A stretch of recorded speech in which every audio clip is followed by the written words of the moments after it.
Hi, my name is Winnie, and this is Immigrants Cifrado. Today, we'll be hosting a conversation with Kimberly, the founder of the nonprofit Dreams United. This is an organization that has partnered with college campuses and high schools across the East Coast to write letters of hope to detained immigrant children at the border. Today, we'll be discussing her journey to creating this nonprofit and what she has learned about immigration throughout this process. Without further ado, let's get started. So I'm pretty impressed by the story you just gave about the young man who was inspired by your letters and is now helping you out.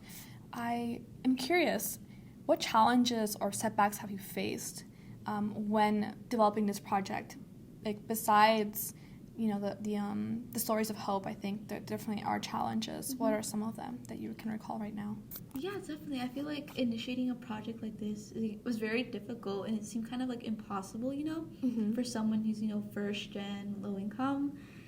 Like looking at it, I thought like nonprofits were only created by people who were like really wealthy and just wanted to, give their money to like charity or just people who had like a lot of connections.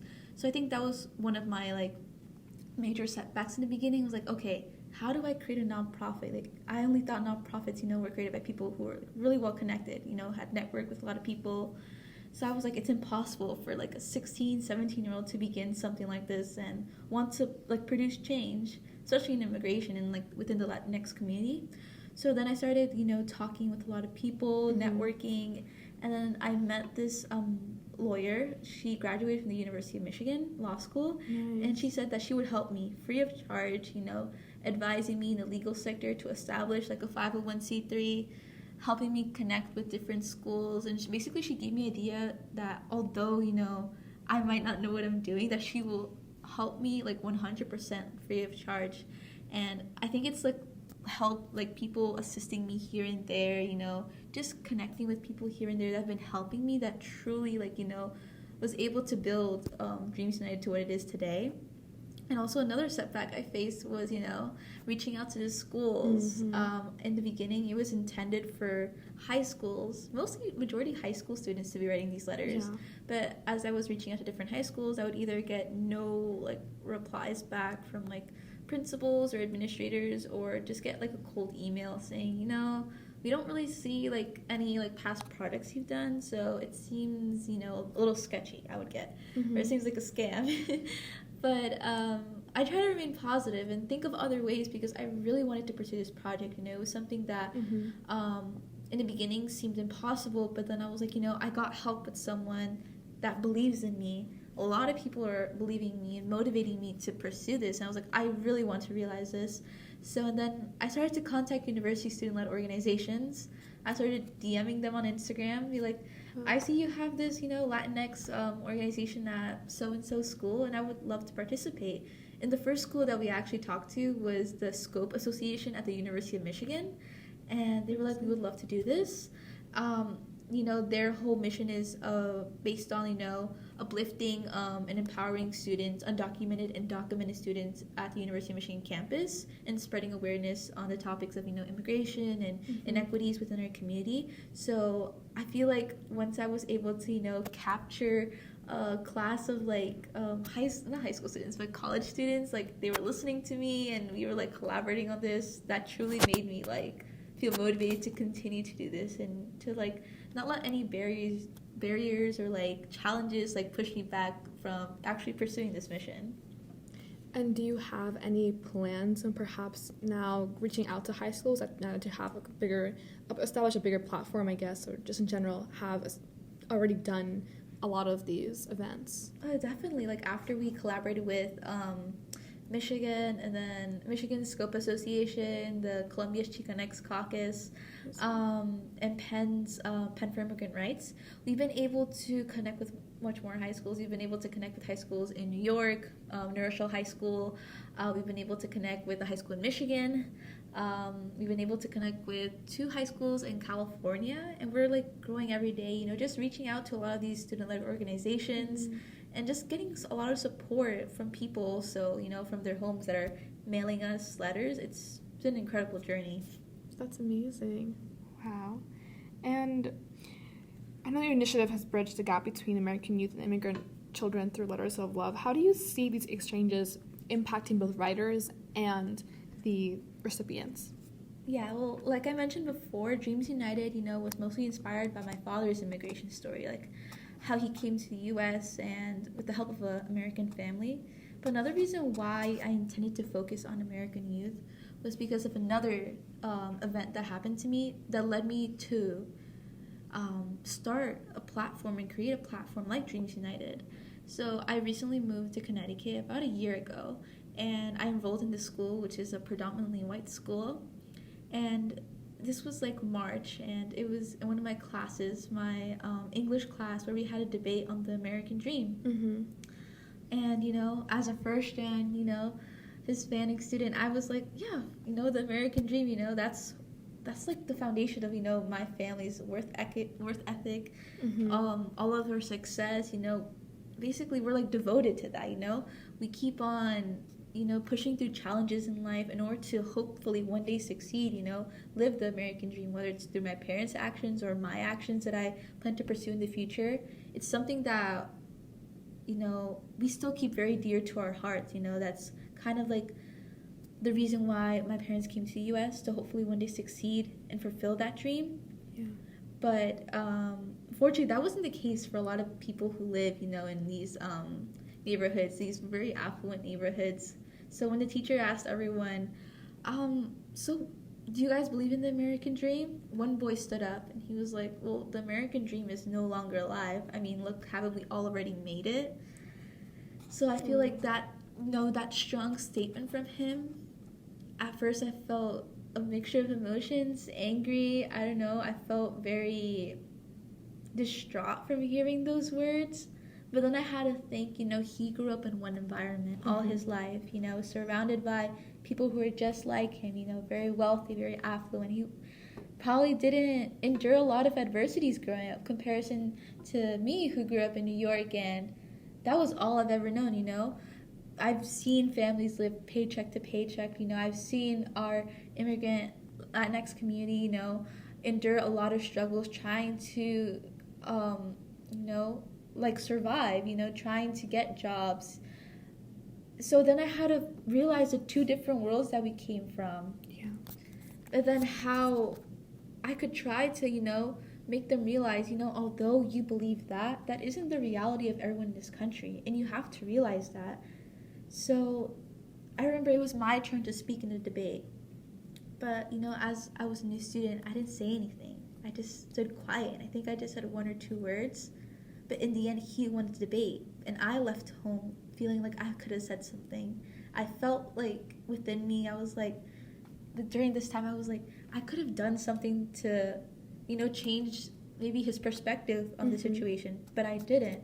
So for months, even though it was like one small class debate, I still hung on to this moment that I could have done something.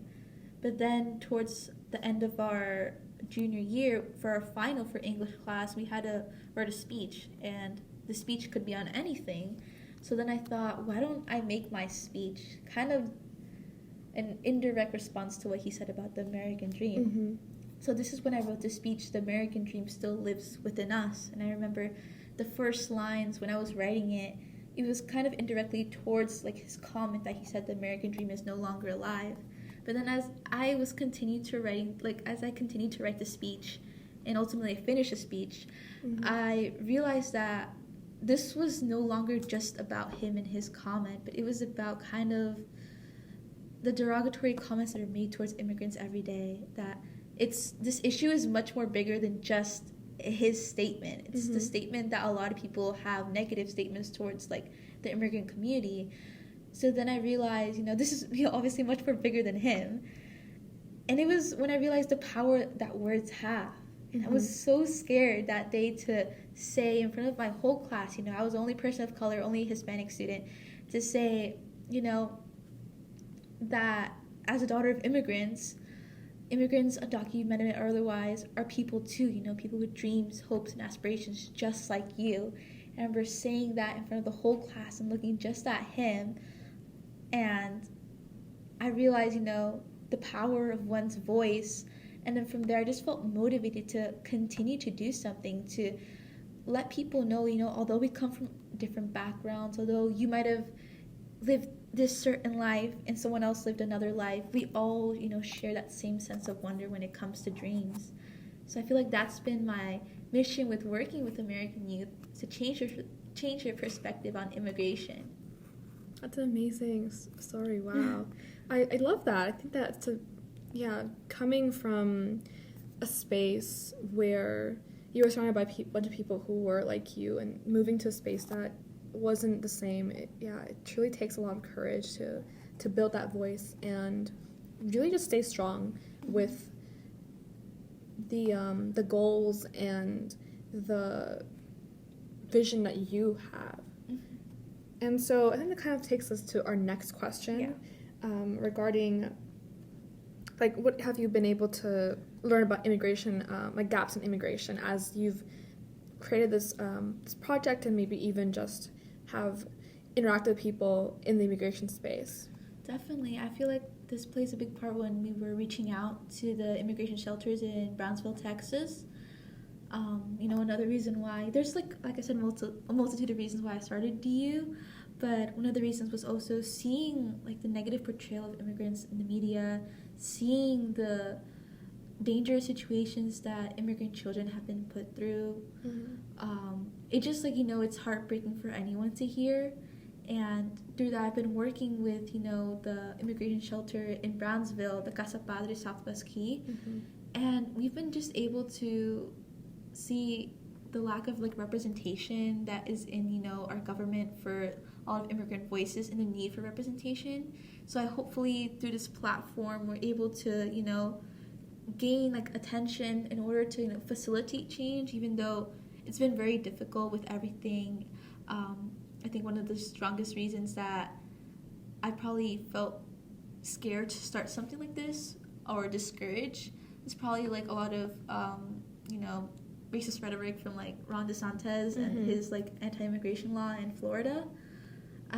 Seeing how many people of my family fear to go to Florida, for a vacation, which no one should feel or to visit family in Florida. I feel like this needs to a lot of these anti-immigrant laws in the U.S. need to change, because the U.S. is such a diverse melting pot of cultures, of people who create the U.S. what it is today, help uplift our economy. So I think that a lot of these things need to change, and whether it's through our community's actions, my actions, I think every action is definitely worth it. Wow, that's amazing. And I think maybe hopping off of that, what are your hopes for the future of Dreams United, both locally and globally? Well, definitely. I remember I was asked this question by Miss Erica, which is the lady that's been helping me, that the lawyer that's been, she's so kind. She's been helping me with the legal sector of, next steps, what to do with Dreams United. She's very busy working on cases, but she always has time to call me, to check up on me, and be like, oh, do you have any latest projects? She's like, yep I do.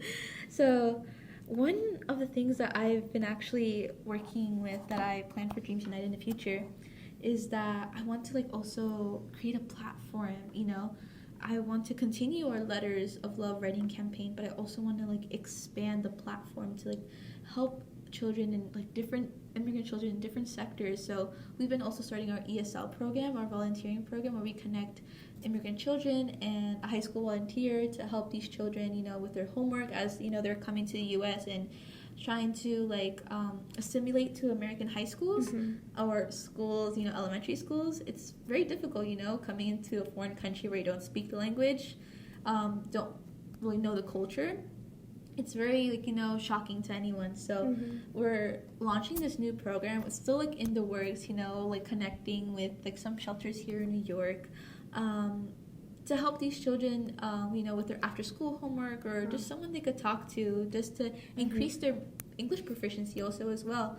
We're thinking about that. And we've also got reached out by Inca Cola USA, and they told us that they love the mission, they love what we're doing, and they would love to provide funding.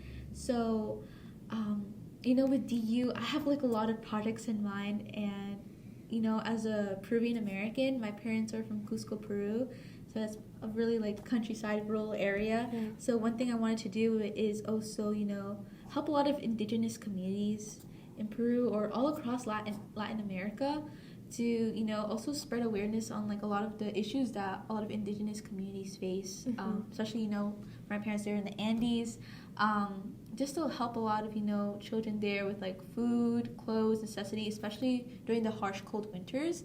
I feel like since Inca Cola USA is like a Peruvian soda company, I think it'll be a really nice project to, you know, help there, you know, uplift, you know, a lot of indigenous communities. That's amazing. There's a lot of different areas that you want to touch upon with this organization, and I think it's wonderful that you're pursuing that and that you're having a bunch of people who are, you know, helping you out. So I guess that does segue into our next question about advice. Like for anyone, you know, any young individual who aspires to do something like make a change or make a difference in their communities, particularly in areas as complex as immigration, what is some advice you would give them? One advice I would say is to like never feel discouraged or feel like your voice doesn't matter. You know, like I mentioned before with the event with like the American dream is no longer alive, I definitely did feel silenced. Well, not silenced by someone. No one said like, oh, you know, your opinion doesn't matter, but I kind of like self-inflicted that on myself. I, you know, felt at times, you know, I wasn't that confident to speak out because I was afraid of what others might say. Because I didn't feel like, in a way, like, welcome to say my opinion because I felt like kind of like a minority in a majority. So, but I think if you're truly passionate about like uplifting and empowering and creating change, it just takes one simple action, and that could lead to a ripple effect of, you know, of different things you could do to, you know, empower communities. And I think it just takes, you know, one's its self-will to truly advocate for change. And it is possible, you know. From my experience, you know, I had no idea what a 501c3 was. But if you really want to, like, create positive change, I feel like it's, like, you have to, like, connect with several people. And it just all happens, you know. There's a lot of people there who want to help you. There's a lot of people who truly believe in you if you're truly passionate about pursuing these endeavors about creating positive change. There's a lot of people who want to help you there, so I think that's definitely one thing. That's amazing. And looking ahead, how do you plan on balancing your involvement with Dreams United while pursuing your career and future aspirations? Well, you know, I'm a high school senior right now, so college is like, you know, already the next goal in mind.